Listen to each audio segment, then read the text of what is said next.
We are going to get started. So welcome everyone. Hopefully you were able to get a sampling of the amazing food here at the University Club. We're gonna jump right into our agenda for the day. So I'm going to turn it over to Dr. Renee, our interim president, for opening remarks and the land acknowledgement. So welcome. Thank you, Renee.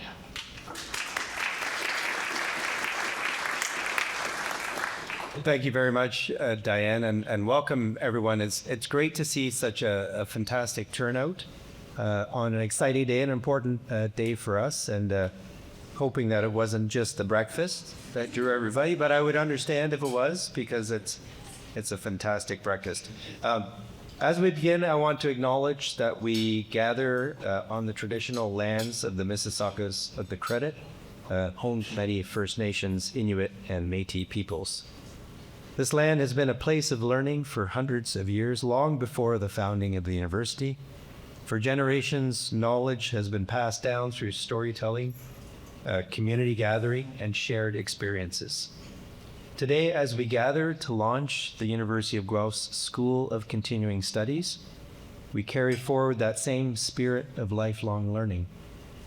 In doing so, we also recognize the importance of engaging with diverse knowledge systems, including those rooted in Indigenous traditions, to enrich their learning journeys and path toward reconciliation for us all. Lifelong learning, like the traditions of this land, is a continuous journey. It's a journey that invites us to grow, challenges ourselves and challenges us to engage meaningfully with our world. The new School of Continuing Studies embodies this idea by offering opportunities for people of all backgrounds to learn and grow throughout their lives. The school will be a space where learning extends beyond traditional academic programs, offering accessible and flexible opportunities for people to learn throughout their lives, whether they're looking to gain new skills, explore a new career, or follow a personal interest. This is a key part of our broader mission as a university. We're not only here to educate students on our campuses, but also to serve and support the wider community, to make sure the knowledge, research, and creativity that lives within the university extends outward into workplaces, into our community, and people's everyday lives. By launching this school, we're investing not just in education, but in the future of our region, our city, and beyond. We're strengthening local talent, supporting industries, and fostering a culture of lifelong learning that evolves with the needs of our community, ensuring our city and our region remains resilient, adaptable, and ready to face future challenges and opportunities. We're proud to be key in that journey. So everyone who's helped to bring this vision to life, and I know there are many of you, your contributions are absolutely essential, ensuring that this new school helps us all learn, grow, and move forward together. I want to in particular thank Diane for your leadership, coming here, showing us new ways, giving us new energy and a new vision for this school. And we're very excited to see what happens next. So thank you.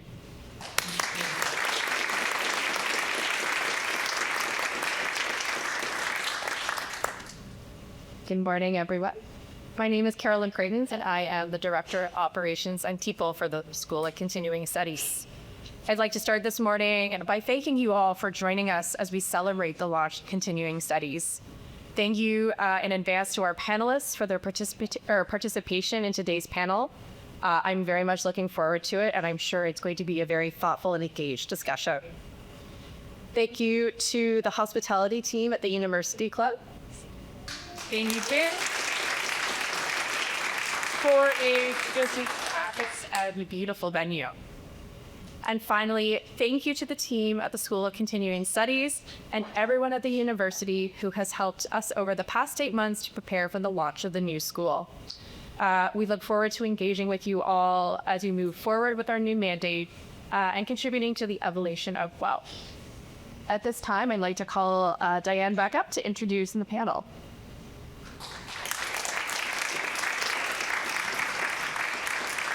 Hi, Scarlett. So I'm Diane Tyers. I'm the Assistant Vice President of the newly launched School of Continuing Studies. So I would also like to welcome you here today. We wanted to have a launch event that would kind of showcase what we as a School of Continuing Studies have as our mandate. And our mandate is to take the expertise at the university and push it out into the community, into organizations, and communities so that they can benefit from all of the expertise that resides here in the university. And we do this through the different types of learning experiences that we offer. So we all know that the world is an interesting place right now. So we wanted to have a panel discussion entitled Collaborating for Resilience in Uncertainty, because we are in times of a very uncertain time right now. And then there's a calling business, government, and higher education. A business thinker that I enjoy following, Henry Mintzberg, has the idea that in order for communities to be strong and to thrive, they have to have three strong pillars. One of those pillars is strong government, another pillar is strong business, and a third pillar is strong community spaces and community organizations, of which a university is one. And these three pillars have to interconnect and work together in order to create these strong, thriving, and resilient communities. So this is the premise for our panel discussion today, is to have some of the experts from the university come forward and talk about what they're seeing in the world today, and then through their lens of expertise, sharing a way to look at what's happening and sharing ideas for opportunities and talking about challenges. So I'm very, very excited to bring our panel up here, and I do sincerely thank them for lending their expertise to this discussion. So first up, if you want details about their bios, there is a paper on each table, and you'll also see them up on the screen. But I'm just going to do a brief intro of each one. So first up, we have Professor Matthew Hayday. Matthew, if you want to come on up. And as Matthew comes up, I'm just going to talk about, Matthew is a historian. And historians are kind of having a moment. And when I was talking to Matthew about joining, the panel, I gave credit where credit is due, and I said the only way I'd maintained my sanity over the last 3 months is through the podcasts of various historians, because they've helped me kind of get my head around what's happening. So I'm absolutely delighted to have Matthew on this panel. Then we have Dr. Cate Dewey. And so Cate, come on up. And I'm equally excited to have Cate on this panel because she and I share a passion for interdisciplinarity. And that is the interconnectedness of all different disciplines and the creativity and innovation that can happen when people from different disciplines come together and share ideas. And her passion is One Health, which is ultimate interdisciplinarity, looking at the connection between human health, animal health, and planet health. So I'm welcome Cate for the interdisciplinarity, say that 3 times quickly, perspectives that she will bring. Next up, we have Dr. Sandeep Mishra. Sandeep, come on up.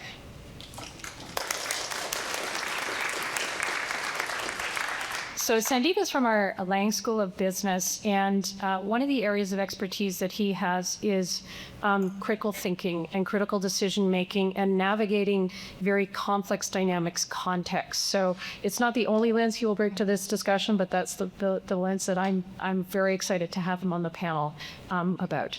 So thank you. And last but not least, we've got Dr. Mike Thwan-Masso. Mike, where did you hide? Yeah, what up, man?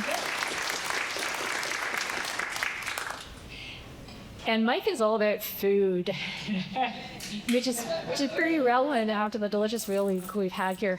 But one of the issues that kind of has arisen over the past several months, as we've seen some of the tectonic changes happening globally, is the concept of food sovereignty and the importance of food to communities and food to countries. So that I'm very delighted to have Mike here to talk to that, among other things. So thank you very much. Okay. Let me just see what it says. Okay, so we've got one microphone, so we're going to be juggling the microphone, and I've got a clip on over here. So we've got a series of 4 questions for our panelists, and we're going to hear from each panelist in turn on each question. So we actually are going to start with Matthew. So all of the panelists are going to talk to the question, what are the local impacts of the current political, economic, technical, and social events that are ongoing that you see in Guelph through the lens of your field of study, your sector, or your area of expertise? So I'm going to start with Matthew. Thank you, Diane. And as you said, historians are having a moment, and I've been saying to people lately that sometimes you want your expertise to be relevant, and sometimes you really, really don't. And I think we are living through one of those moments right now. I'm a historian of modern Canada. I'm currently working on a book that considers Canada's political evolution and its place in the world since the 1950s. And I would say that as a community, both here in Guelph, but really nationwide, the impact is that we are facing a sense of shock, of existential crisis, that the relative certainties that have governed North America and most of the world order since the Second World War at least have been thrown into deep turmoil and uncertainty. Whether you're thinking about things like sudden tariffs or deliberate attempts to undermine the rule of law, active campaigns of misinformation, active efforts to polarize politics and delegitimize institutions that we once had trust in. Over the last several months, the very existence of Canada and its sovereignty is being questioned. So if you, like me, are feeling deeply stressed out by this and having trouble sleeping at night, know that people who know about history are not considering this business as usual. Historians are shaken by this, deeply so. We're struggling somewhat with the predictive value of the past and how do we apply those lessons to the present day, although the past doesn't so much repeat, to paraphrase Mark Twain, as it does rhyme sometimes. So one of the impacts is just is uncertainty and fear and concern, and we'll get to what we do with that a little bit later. On a related note, as someone who works in the humanities and social sciences, we're watching a seeming race to see who can embrace generative AI fastest, despite well-documented problems with it, such as its tendency to hallucinate. And I hope that you have read, and if you haven't, look up the story about the Chicago Sun-Times book insert from the weekend that invented all of the, or I think it was 80% of the books on its list, did not exist. But a generative AI program had existed, and it was pushed out as if it were fact. And these programs are being embraced at all levels. And I admit there are probably areas where they are safer, but there are problems, and they're being embraced uncritically by some people.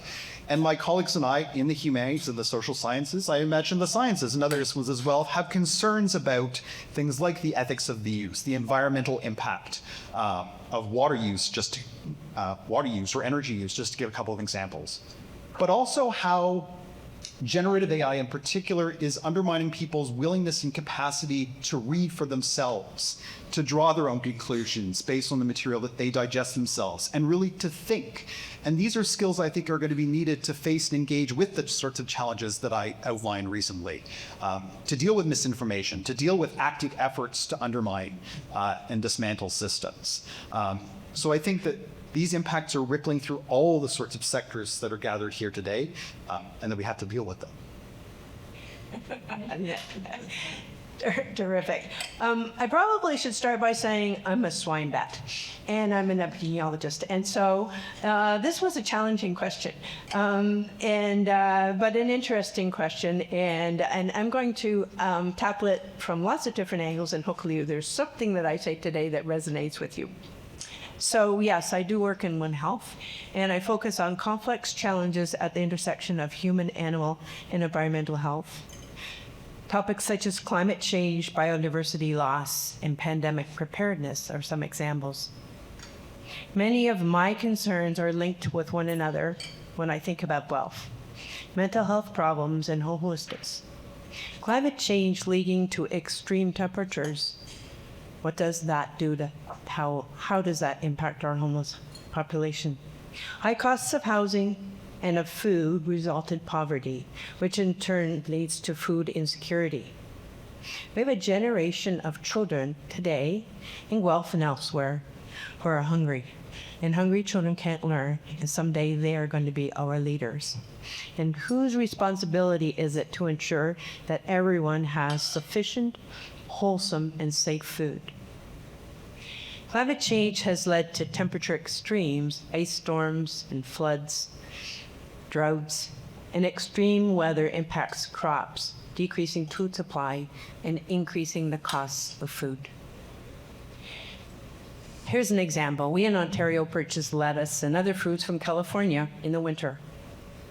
But California has experienced severe droughts. And as a result, some of the vast acres of lettuce in California and Arizona are being watered by the runoff from cattle feedlots. That means that they're exposed, the lettuce that is, to Salmonella and E. coli. And then that lettuce is shipped across North America, including in our grocery stores.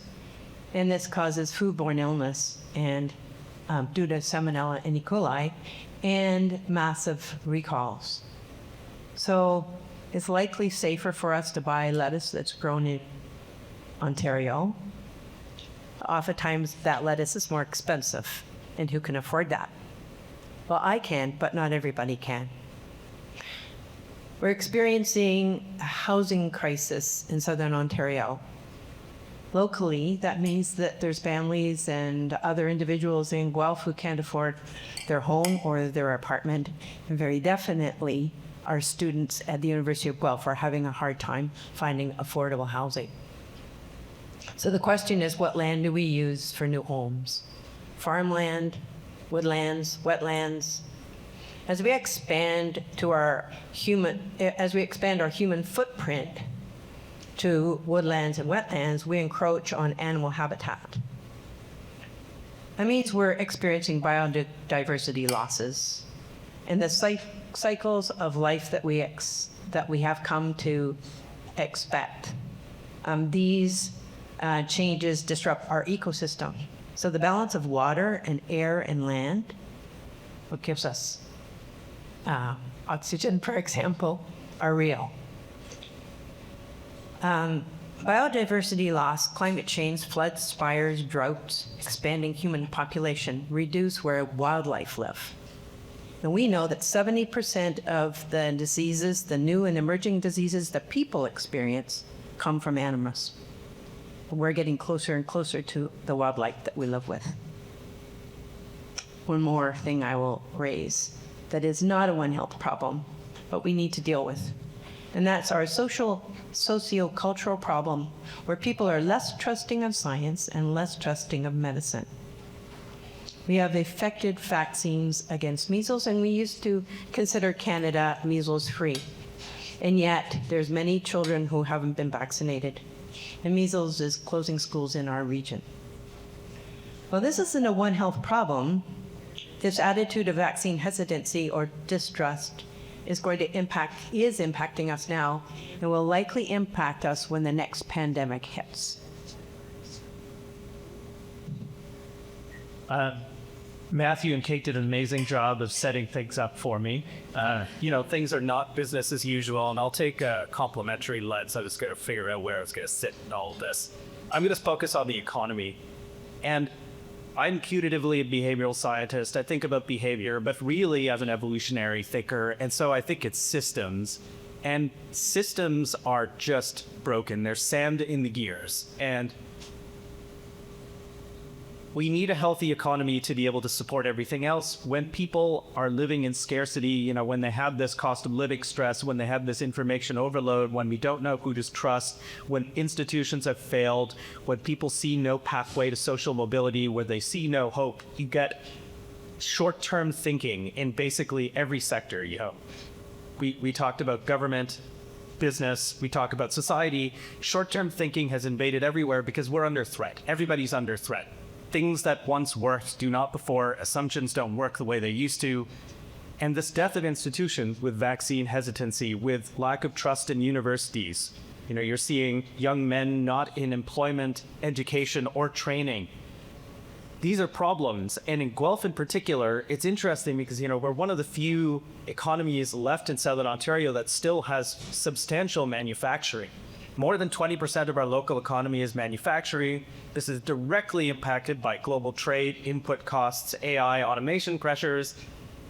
And to me, as somebody who teaches negotiation, as somebody who teaches sales, the only solutions come from third ways. You know, it's so hard to change people's minds. We get intractable, we have ego, we get, you know, things get defensive, but offer people alternatives and then there is hope. And so to me, I'm going to focus all of my chat today about innovation, because to me, we have to find new ways to solve problems, not just relabel the old, because people need something to believe in, something to buy into that grows. And, you know, it's been interesting to see our new prime minister talking about, you know, enabling more resource extraction, enabling more manufacturing. It just sounds like more of the old.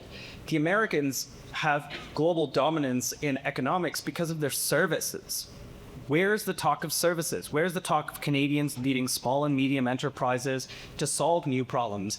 Where are institutions that are allowing us to find new solutions to, you know, vaccine hesitancy, to measles, to lack of civic trust, to... I think we need new. I think we need innovation. I think we need something more than short-term thinking. I think we need to build towards something bigger. And I was so excited to get this invitation. I'm gonna always turn to hope, because education is the way out. You know, trying to find new problems requires understanding the old and then looking for new. And so, to me, the problem in Guelph is all about thinking so narrowly because of our short-term framework that we no longer have the capacity to think about new, innovative, hopeful problem solving. And so I think that's where we're going. Wow, there's a cost to going last here.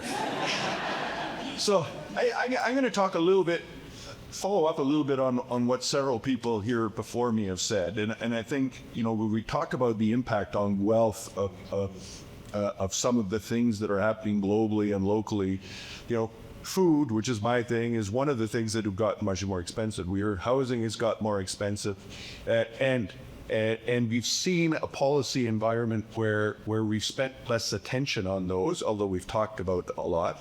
In fact, I would argue that while immensely popular, the killing of the carbon tax will hurt the low-income people most significantly. We've seen all sorts of things about, look how much gas prices have come down. What not one person has talked about is, look at these checks that are going to stop coming to people. The majority of Canadians were better off under the carbon tax than without it. So we've exacerbated this cost of living crisis, especially for the youngest people. What we've seen is many wages the way we adapt to inflation is that wages come up, and wages have come up in the middle. Not all the way, but a significant distance to making that up. But we've not seen any change in minimum wage. And the irony is that the lowest paying jobs in our economy are in the food system, from farm labor to real estate, to food service to retail. And so I think those things we're seeing very much in evidence here in Guelph. I'd like to talk a little bit about, we often say Guelph, Wellington, and I'm a resident of a small municipality in Wellington County, and those linkages between Guelph and rural communities are profoundly important. Think about, we produce food in Wellington County. We have significant part of that manufacturing here in Guelph is a beef plant that Cargill has, is a Gailey dairy plant. We have a significant food economy here. You know, we forget, yes, we can do better. We've lost some food processing across southwestern Ontario, but someone told me the other day that southwestern Ontario is the largest concentration of food processing in North America. So we have not lost it entirely. It is still here. There's considerable uncertainty, just like with automotive on the north-south. We have this orientation north-south. There are some bumps in the road, and there's some reasons for pessimism. But we also know that there are 500,000 unfilled manufacturing jobs in the U.S. right now. How are you going to homeshore a bunch more if you can't fill the jobs you have today?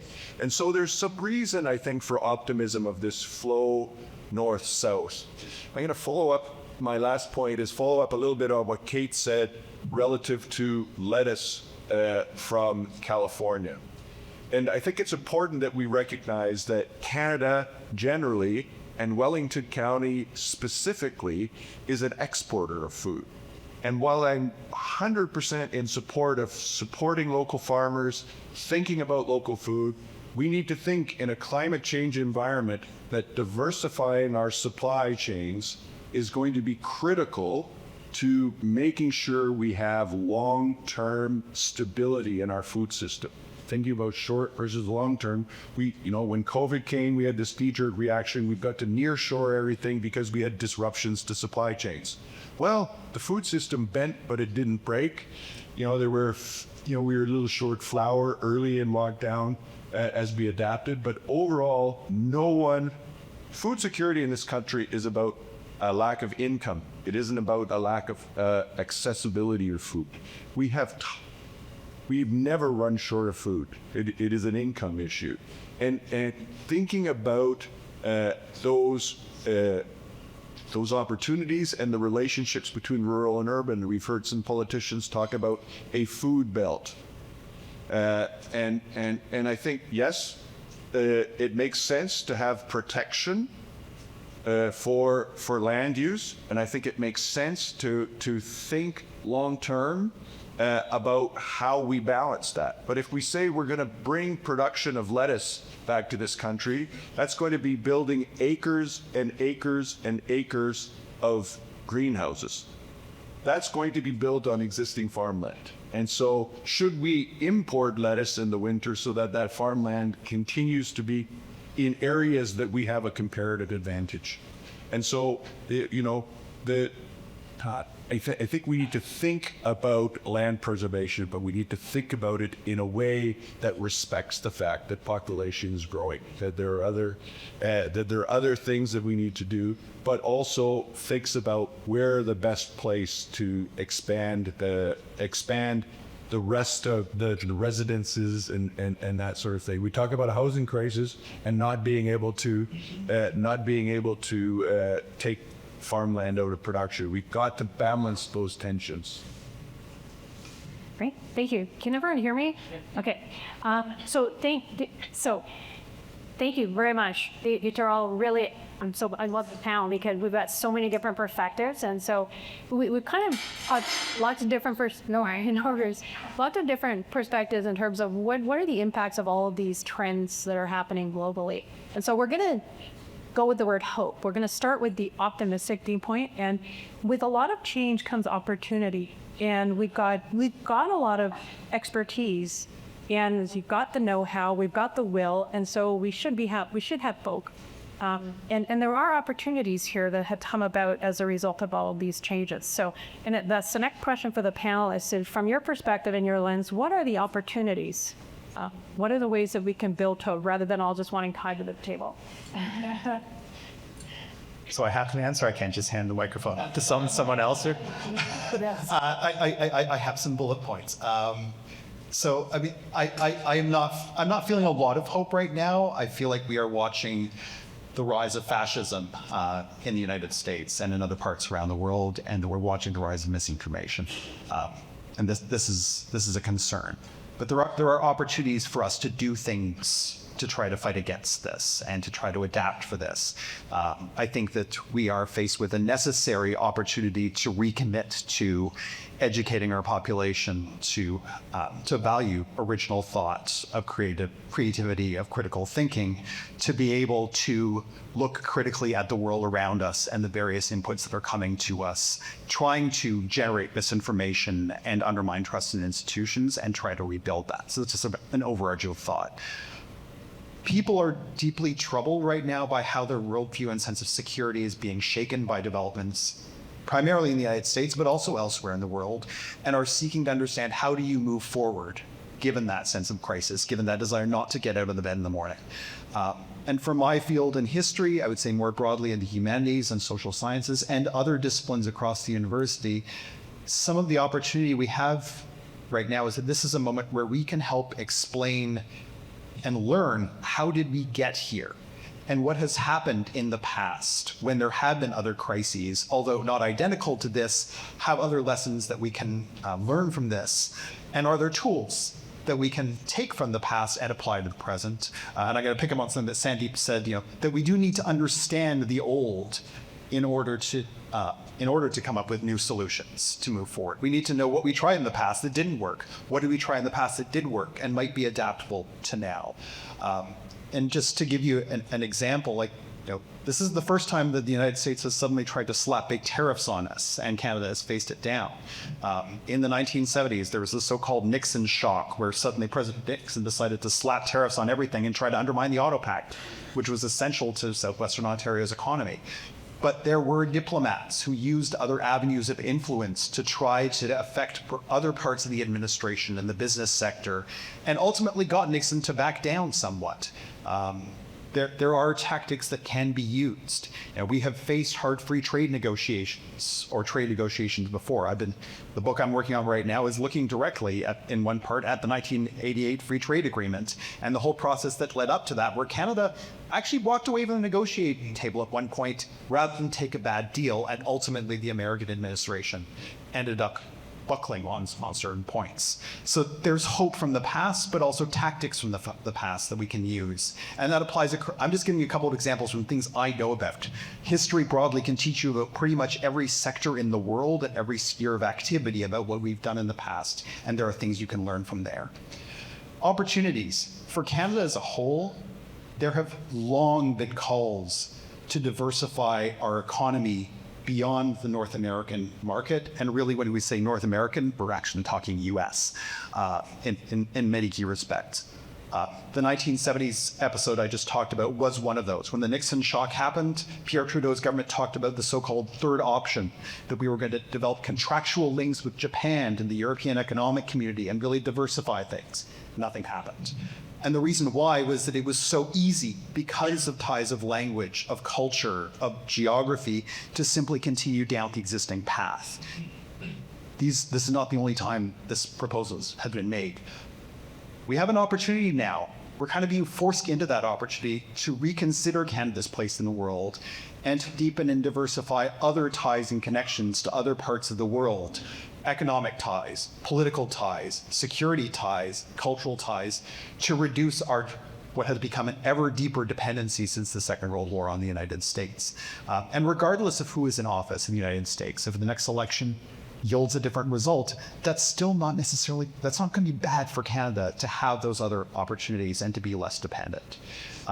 And I can say that, whether you work in business or government or other sectors, having people who understand these broader patterns and can speak to you about them and know about the past is helpful.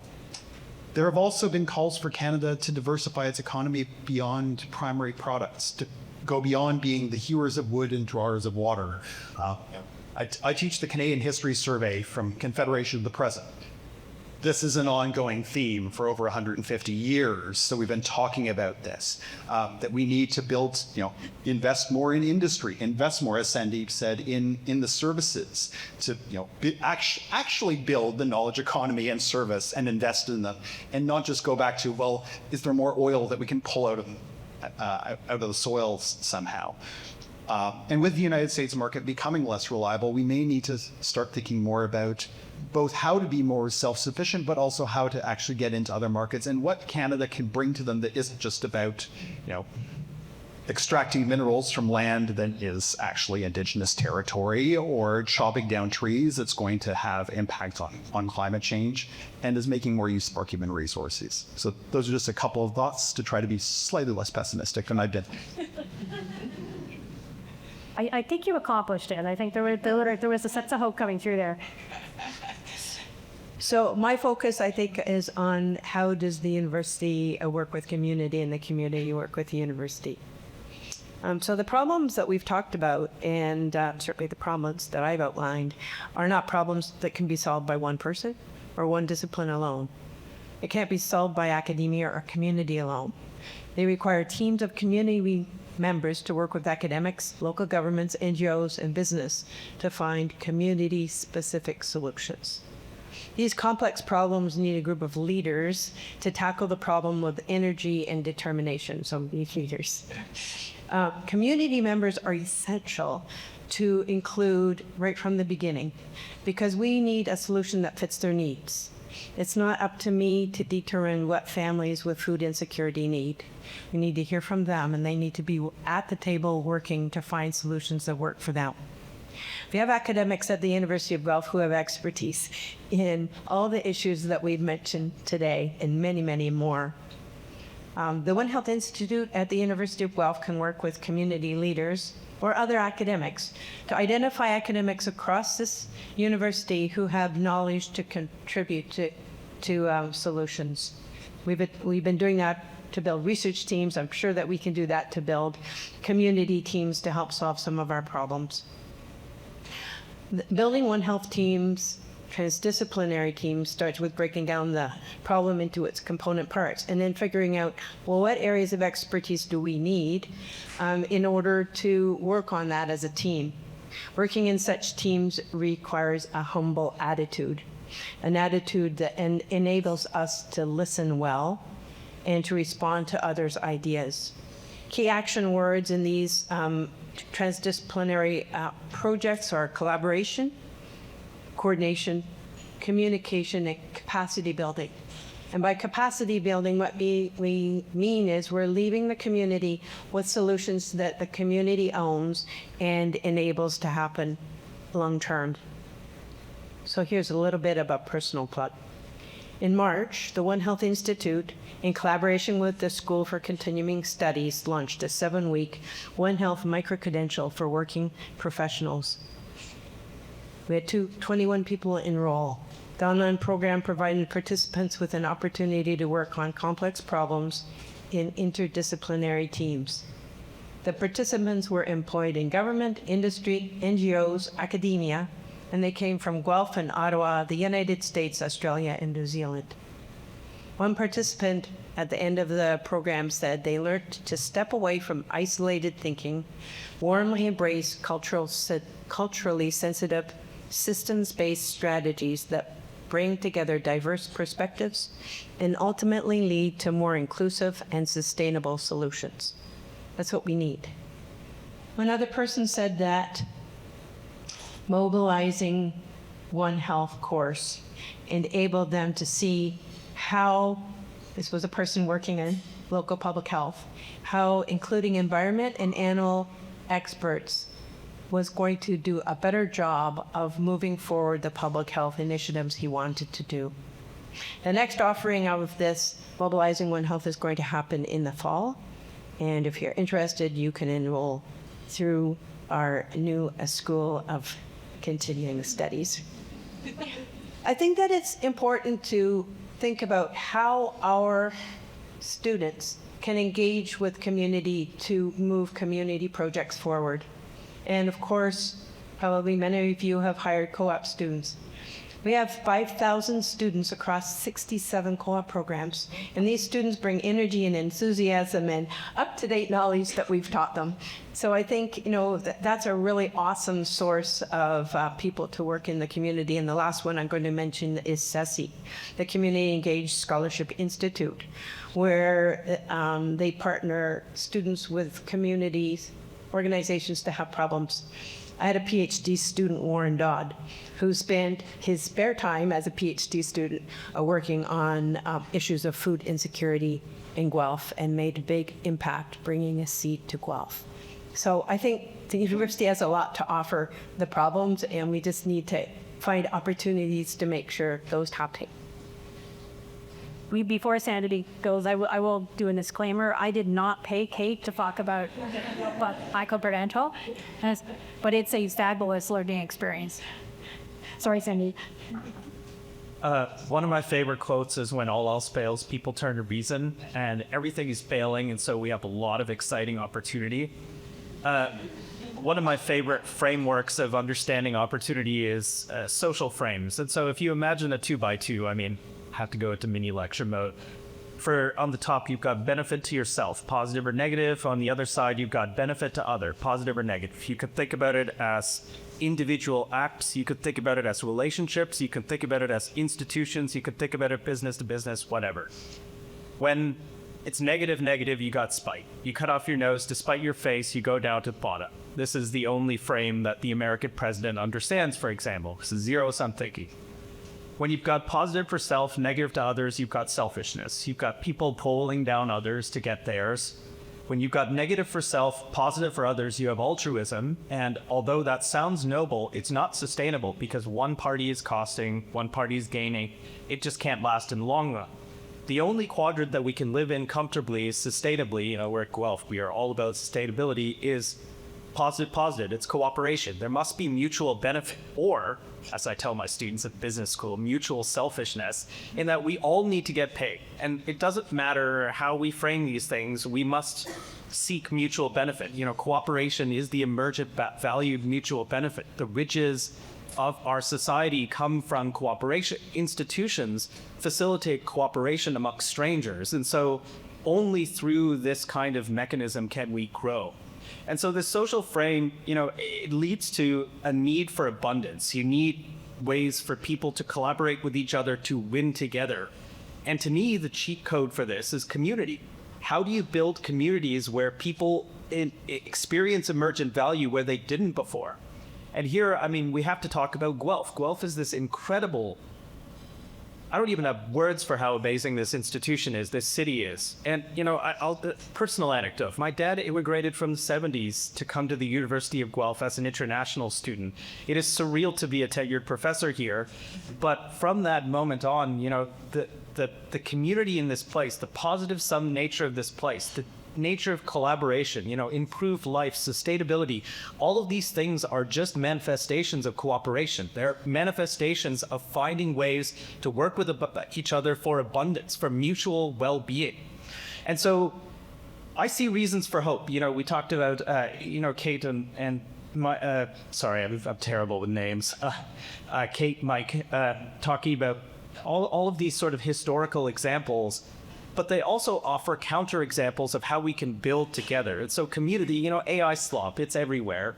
But what you're seeing, for example, one thing that gives me hope, young people used to meet on, dating apps. And the problem with dating apps is that they're incentivized to keep you on the apps. And the way to do that is to make sure you don't make matches.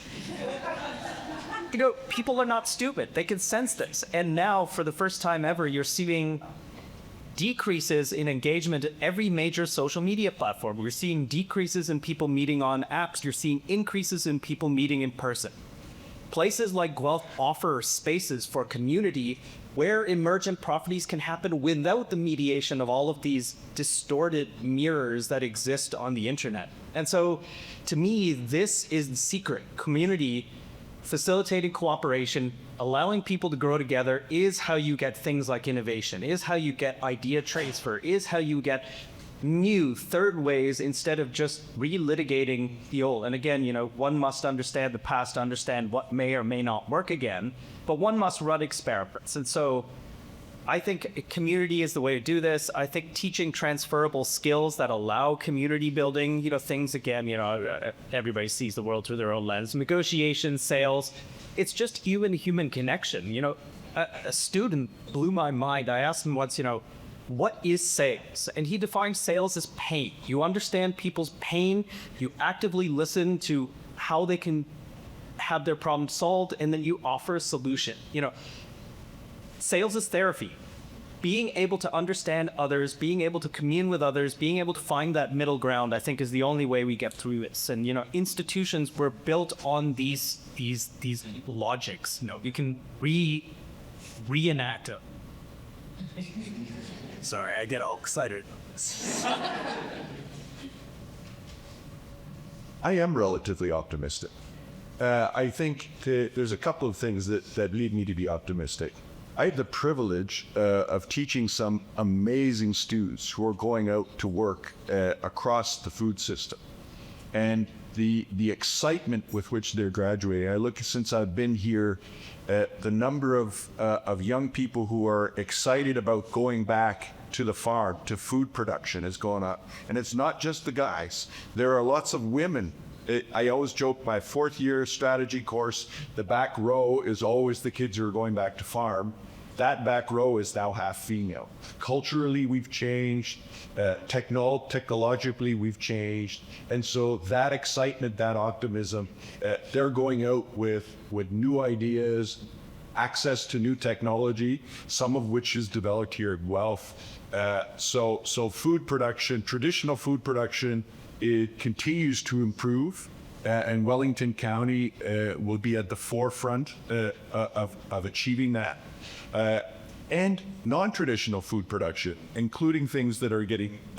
I'm involved in a project led at another institution, but several of us here at Guelph are working on understanding better cultured meat. And as a source long-term of protein, not to replace traditional agriculture, but to complement it, right? Demand for protein has gone up, will continue to go up as incomes come up, and our ability to come up with alternate sources of protein become very important. I'm optimistic because look at some of the things, the linkages between this institution and the community, both Guelph and beyond. I'm thinking we've done work with the city of Guelph on food waste. We've done the largest audit in the world here in Guelph. The largest food waste audit in the world was done here in Guelph. We helped understand what was getting thrown out, why it was getting thrown out, and have improved not only the process here in Guelph, but that will go out and beyond. That's happening now. Are there opportunities to do that better and increase?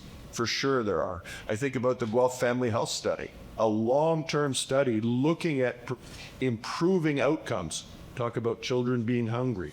That's a partnership, the university and the community. I think it's profoundly important. I've had the privilege of participating on the periphery of that a little bit. So there are this community engaged scholarship. I think those sorts of opportunities are setting a foundation. So there's lots of reasons for PESUs. There are lots of things, not least the government to the south. But on the ground, I think there are lots of reasons for optimism. And as long as we step back and look at solutions holistically, we do tend to have a knee-jerk reaction quite frequently, and think about these problems holistically and think about, well, yes, we need to diversify our food system. We need to get perhaps not only lettuce in the winter from California, but we also need to remember that trade matters. Trade is a foundation. Can we add more value to it? Yes. But if we turn entirely internally, we'll lose a substantial part of our economy. Thank you. We were going to move on to a question around you being pragmatic. What are some of the challenges? But if the panel is okay, for the sake of time, because I do want to give the audience time to ask questions. Is everyone okay if we move to the final question? Okay. So the final question is, I'm a very practical person, and lifelong learning is very practical. So, what is one actionable takeaway for everyone in the room today to help Guelph grow and thrive? So, we're going to move into that question. All right, I'm going to pivot because I had something I wanted to say for the third question. I'm going to merge them together. Okay, yeah, and I'll put in a plug for the School of Continuing Studies as part of this, because part of the reason I think I was asked is I teach a distance education course with School of Continuing Studies on Canada, the Second World War, and that course is not just about, how did Canadians go out and fight on the battlefields. It was about how was Canadian society and politics transformed by a world crisis, and how did we set up for what came afterwards.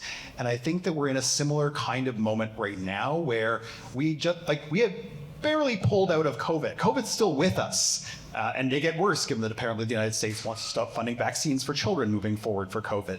But between COVID and the United States shock, we are in a period of crisis. And what Canadians and other people around the world did during that period was figure out what they wanted to build. Where did they want to come out into after a decade of the Depression and then 6 years of the Second World War? And they decided that they wanted to invest in education. They wanted to invest in social welfare programs. They wanted there to be a better life for Canadians coming out of this dark period. And I think that's a lesson that we can take from the past about what we should be doing today and taking actions along that path in the same light. You know, what my takeaway for you today is like, I've been kind of doom and gloom, but be kind to yourself and recognize this is, you know, we may be on the darkest timeline right at the moment, but there have been cases in the past where people have Canada has got off the dark timeline before. It has faced massive challenges in the past and made it through. It took certain amounts of sacrifice, of working together, of being a community rather than just self-interested in individuals, enduring some hardship, maybe even sacrificing some personal income so that the whole of society would have a better life as a whole. When I teach my course on Canadian history from the post-war era, the 1940s, 50s, and 60s are a period where we built a healthcare infrastructure for this country, where we built a solid post-secondary education system. These are, in French they call them les 30 glorieuses, the glorious 30 years afterwards. This should be the path we are trying to get ourselves on as we move forward, and we have done it in the past. There are lessons from the past that this can be done if we're willing to do it now. So there you go. This is how historians help me to keep saying Lori last year. So yes. So I'm going to do the same. I just mentioned one that I think is important for us to be aware of.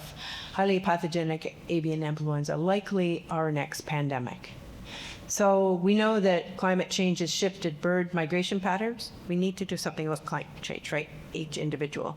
The virus travels great distances on birds, and it leads to infection of our poultry farms and culling, which of course affects our farmers. But today, importantly in the United States, that virus has infected 1,000 dairy farms. It's now infected cats and dogs and skunks and foxes, lots of other mammals, but also people. It's expected that it will be the next pandemic. We have labs in Guelph conducting active surveillance of Ontario poultry and milk and people, and we don't have it in our dairy herds yet.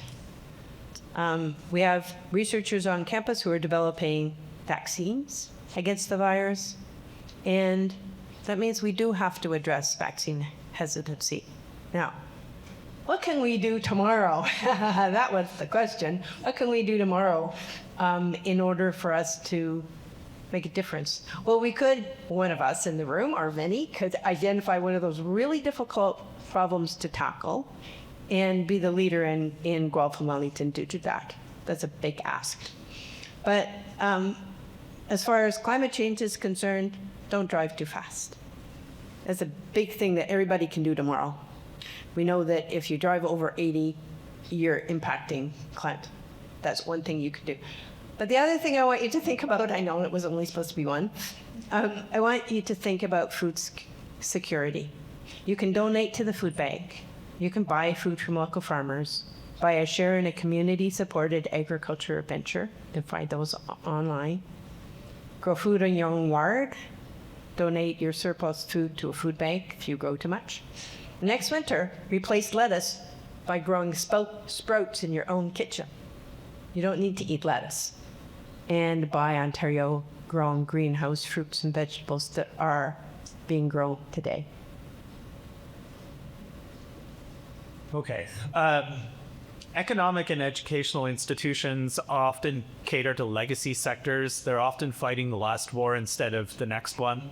And so I think what we need to do in the future is deliberate retooling. And so going back to Matthew's points, forecasting requires a deep knowledge of history, but it also requires incentive design. It requires understanding what moves people to act instead of not act.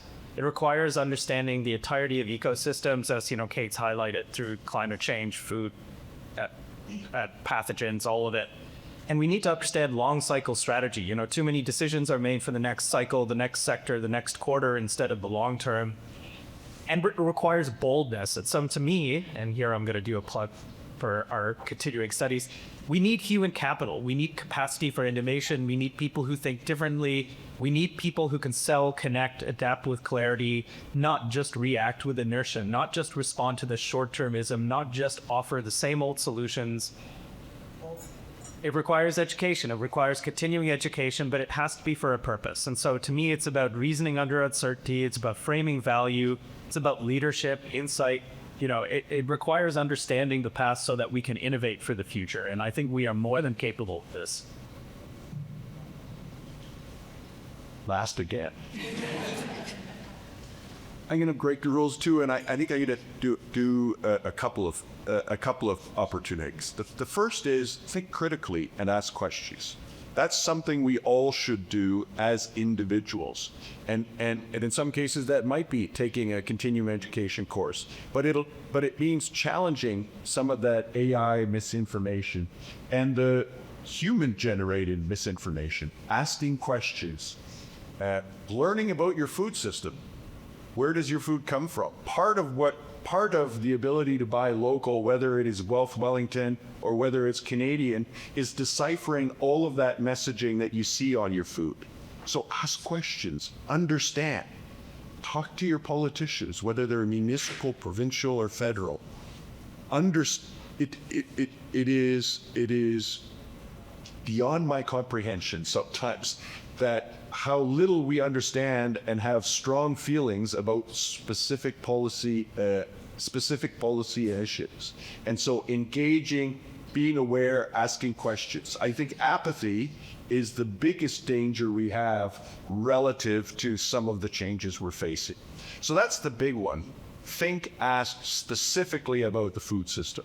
The second one is do something as an individual to, whether it's your graduate student who is involved in the sea, whether it's giving to a food bank, whether it's talking to your politicians about raising minimum wage so that food insecurity doesn't become such a big issue. Find a place that you can contribute, and I think we can go a long way to raising all the boats in this community. Thank you for all being rule breakers, because those are great additions into the conversation. I'll just share one piece. I love being in the continuing study space because I get to do this every day. Everyone in the continuing study space, we get to hear perspectives from all of the different sectors out there and all of the different experts. So just before we take questions, just a thank you to everyone on the panel for letting everyone know how fun the continuing study space is, because we get to hear all of these different perspectives on things that we're seeing on a daily basis. So I am going to open it up to questions. So do we have any questions? You can ask a question to anyone on the panel. You could ask it to the person. So we'll leave that microphone here, and then people asking questions, we'll just get you to use this one. So any questions from the audience? Thank you. I didn't plant anyone in the audience to ask questions, by the way, so these are genuine questions. Hi everyone, my name's Ken. I'm going to expose myself here. I'm a Guelph alumni and I'm a city councilor here at the city of Guelph. Very simple question, and you can take some broad strokes, but how can the city of Guelph be a better partner to the university and our base sectors here in Guelph? I get to go first. I go last on all of the prepared questions. This is a tougher question for me to answer because my experience has been the city of Guelph has been great to work with so far. We worked with Waste Management Services on those food waste audits. We had great cooperation. They were curious. They provided support, and were interested in what the results were. So that to me, in my experience, has been a very good example of cooperation. The nature of my work is often broader beyond this specific community. So it's difficult for me to say, here's what the city of Guelph can do better for me as an individual researcher, because I've had such a positive experience, and my impression is that that's true for some of my colleagues. I know Cate from geography spent a lot of time working with the city as well. So are there probably things that we could do better? Yes, right? We should celebrate the things we're doing well already. I would say offer students as many opportunities as possible to understand the levers of civic duty You can't know what you don't know. And students are hungry for experiential opportunities, more co-ops. I struggle with this question because I'm probably the wrong person to answer it. I will say that I've done lots of work with the Wellington Dufferin Public Health and also the provincial and federal government employees who are in the Guelph area and have always had a really positive experience. Maybe I don't know what I don't know. And so, if there's ways that that you wish for us to connect with Guelph, I think that will be important for me to understand, or others of us at the university to understand, so we can reach out and help in ways that we probably have opportunities, but I don't know what they are. I'll just echo please keep doing what you're doing. The City of Guelph Heritage Department's been working with my department on a variety of different projects, giving our students those experiential learning opportunities.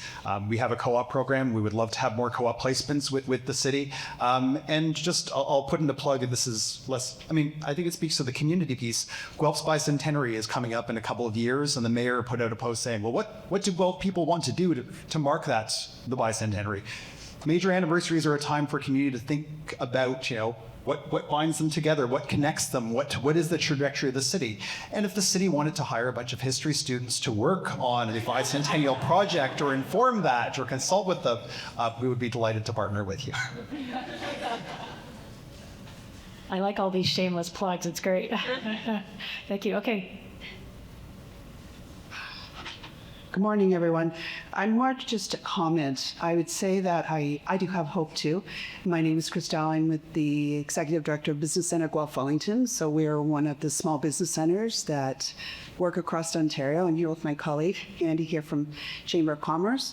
I would also say that, I appreciate what you're saying about the collaboration and working together, but I think there has to be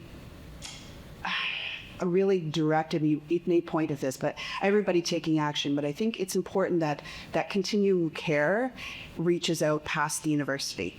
I say that with great respect, right? Like, I find sometimes in our organizations, we're busy doing what we're doing. We've got our heads down. We're trying to keep alive and keep things moving. We've seen a substantial amount of small businesses, struggling to survive, especially as you mentioned, COVID is not over. It still continues. And so I know my colleague is the same way. We've had lots of conversations and we share lots of conversations. But I think that synergy of working together with agencies like myself, like Annie, with the Chamber of Commerce, with our Regional Innovation Center, and more coherently, there's an opportunity for the university partners to come together more often, right? Because we are on the ground running. We're the boots on the ground, if you will. We're the ones working with the small businesses face to face. My advisors work with them every single day. So just as a suggestion, and I appreciate, I think there's an opportunity for us to do better at working together collaboratively and actually authentically, having those tables, having those discussions, having those meetings. Any comments on that? Okay.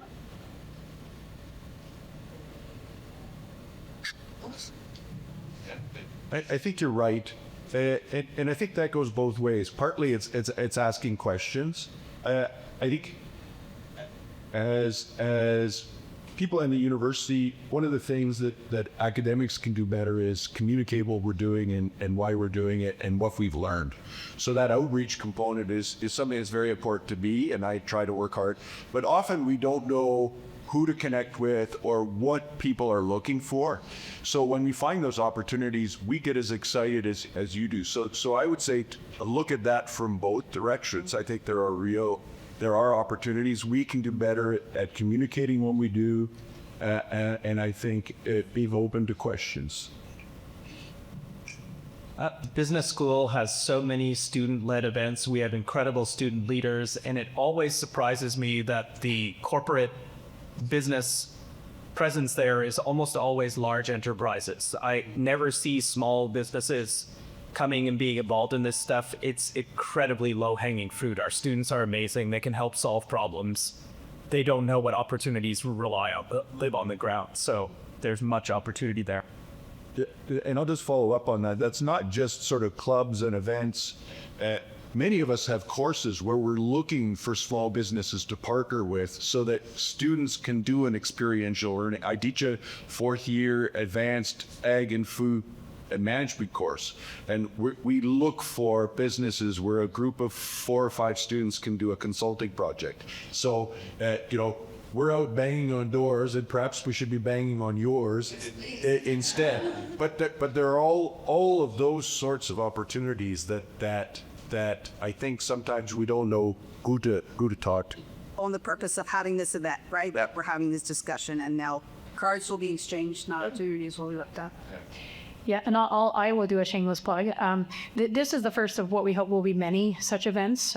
It really is part of the mandate of the School of Continuing Studies to facilitate these connections, and don't just make connections with us to inquire about learning experiences. We can connect you with our connections in universities. So we are looking to continue this type of event because the universities. Tagline is improve life, and everyone here, we passionately believe in that, and part of that is connecting with small businesses as well. Yeah. We have time for at least one more question. Another question, comment? I'm not sure quite how to phrase this, but as an educator, I was always taught if we know better, we do better. That doesn't work.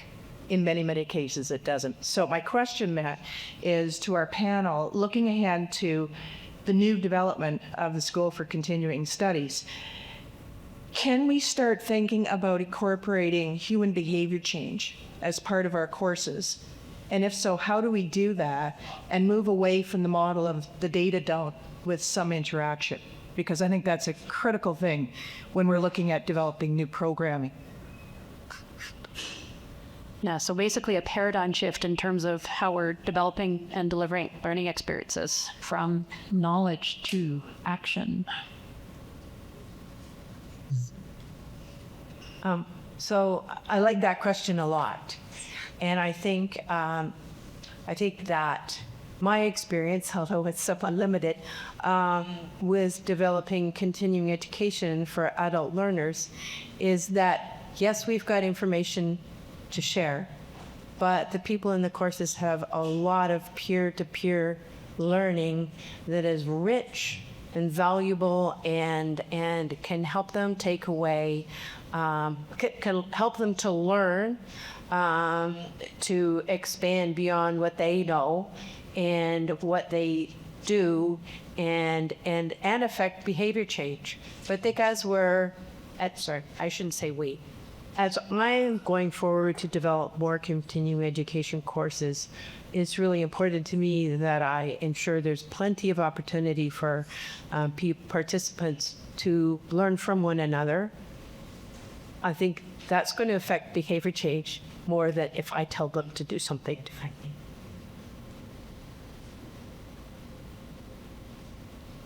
Anyone else want to comment on that one? I kind of do, but I'm not sure exactly where I want to go with it. Because I'm assuming, I want to be clear, that the question is about how do we incorporate the ways that human behaviors are currently changing into how we design the course. It's not how do we understand changes in human behavior. Is that okay?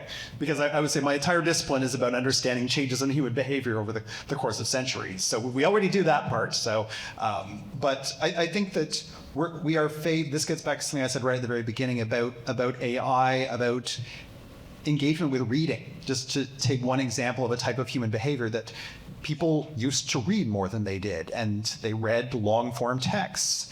And social media has pushed things more and more in the direction of, quick 280 character or what have you bytes. And the capacity to read longer texts has disappeared. And I think to a certain extent, we have to recognize that that is a fact that we have to deal with in our classrooms, and we have to adapt our pedagogy to it to a certain extent. But I don't think we necessarily have to accept that it is going to remain that way indefinitely.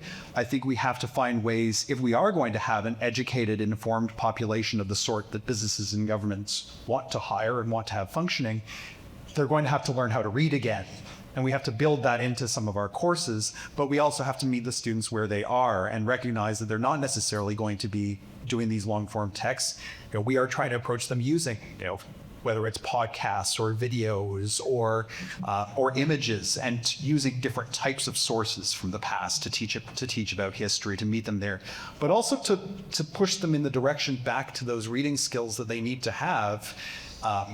And just simply on the question of sustained engagement with a problem, like sustained engagement with a document or a text is important. People with short attention spans, I think, are going to have trouble grappling with the large problems that we've all been talking about. And rebuilding that is part of what we need to do and find ways of doing it.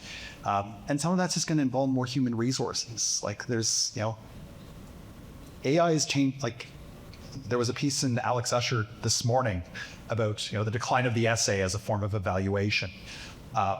And it's real. I mark essays that have hallucinated citations that clearly ChatGPT has generated for my students, and I need to find ways of dealing with that.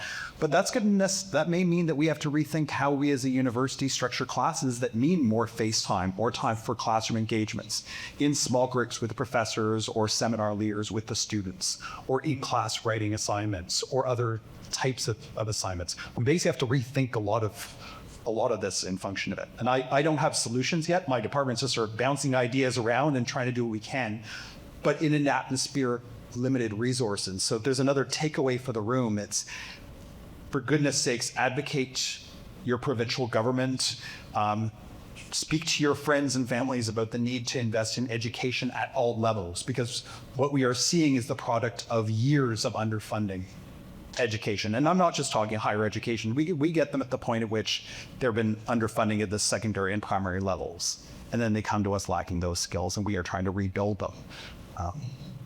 I realize this is a broken record issue, but it's a real one, and the consequences are getting worse. I think there are a number of things we can do, and it's thinking about how we engage with those students. And sometimes with distance education, it's difficult, so we need to be a little bit more, be a little bit more creative. But and Matthew, we do need to meet students where they are, but we sometimes have to push them beyond where they're comfortable. And I ask students to write a reflection at the end of my fourth year course to say, what went well, what did they learn, what would they do differently if they were me? And one of the most gratifying ones I had this semester was, Mike made us think differently about some of these problems. And to challenge them to think, I think, means they're more likely to change how they behave. The second plug I'll make is, again, for that interaction, is that experiential piece where they work with someone in the community or someone in the broader community, I think becomes profoundly important to say, this isn't just Mike telling me this is important. This is actually important on the ground. And I think that becomes a much more important way of developing critical thinking skills, developing problem solving skills that then will lead to behavior change. To echo what Cate said, the interaction between students is profoundly important, but an interaction beyond the university, I think, is another important element of that. We are out of time. So just first of all, a huge thank you to our panelists for contributing 4 very, very interesting and very diverse sets of perspectives, and lots of reason for optimism. I appreciate the reason for optimism and concrete actions that every single one of us can take away from this discussion and actually implement today and tomorrow. So a huge thank you to our panelists.